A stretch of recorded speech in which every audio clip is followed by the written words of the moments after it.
भूतिया हवेली ये कहानी है राजस्थान के छोटे से गांव अनोपनगर की है। सुबह का समय सभी लोग अपने दिनचर्या में व्यस्त है और सभी लोग शाम होने से पहले ही अपने घर में आ जाते हैं, क्योंकि इस गांव के बीचों बीच एक हवेली है जिसे सब भूतिया हवेली कहते हैं। सबका यही मानना है कि यहाँ बहुत सारी आत्माएं रहती। शाम होते ही इस भूतिया हवेली से बच्चे के रोने की आवाज आती है और एक माँ जो अपने बच्चे को चुप कराती है तो आधी रात होते ही दर्दनाक चीखें चिल्लाने की आवाज हमें बचाओ। इस आग से, और ऐसा हर दिन होता, ये बच्चे की रोने की आवाज और आग से बचाओ। ये आवाजें रोज सुनाई देती। कोई कहता है 2 आत्माएं देखी तो कोई कहता है नहीं 5 आत्माएं हैं। सब एक एक करके भूतिया कहानी बताने लगे।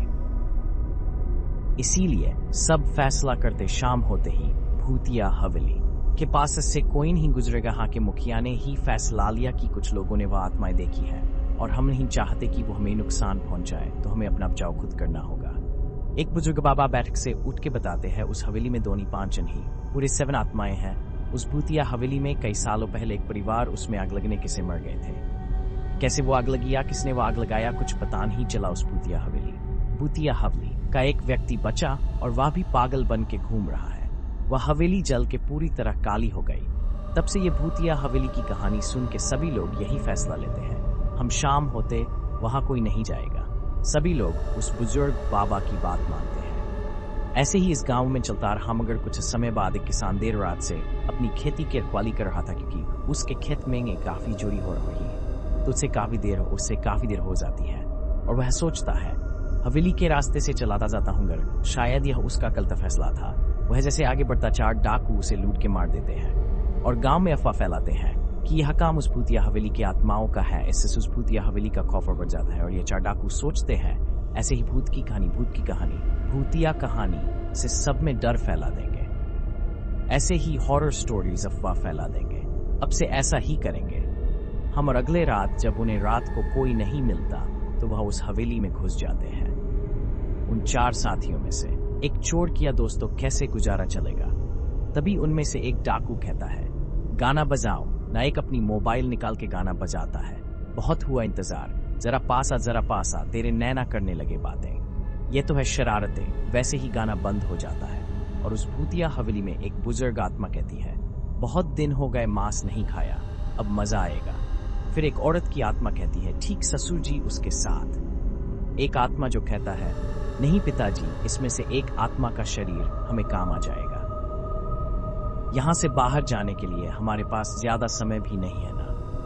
अब कहानी को समझने के लिए मैं आपको बताता हूं। इसमें 7 आत्माएं हैं, एक बुजुर्ग और 2 भाई की, और उनमें से एक भाई की शादी हो गई थी और उनके 2 बच्चे थे, और एक नौकर की आत्मा और एक परिवार का सदस्य जो बच गया था। वह बुजुर्ग व्यक्ति का भाई था, वह अभी पागल है जो यहाँ वहां घूम रहा है। अब कहानी में तो वह कहता है हमारे पास ज्यादा समय नहीं है, हमें उस व्यक्ति को ढूंढना होगा।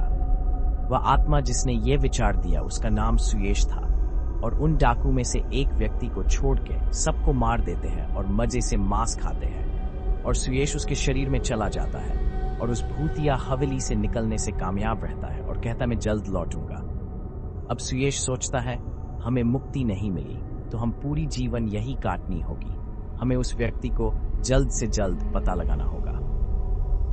अब वह गांव में लोगों से उस व्यक्ति नाम बता के पूछता है जिसे वह ढूंढ रहा था, जिसका नाम राजीव था, और पता लगाता है तो उसे मालूम चलता है कि वह गांव छोड़ के चला गया। मगर इस गांव के साल में बड़े मेले में आएगा। वह यह सब पता लगा के हवेली में आता है, कहता है वह इस गांव के मेले में आएगा। बुजुर्ग आत्मा बताती है ठीक है, अब समय दूर नहीं बेटा, चिंता मत करो, वैसे ही मारेंगे उसे।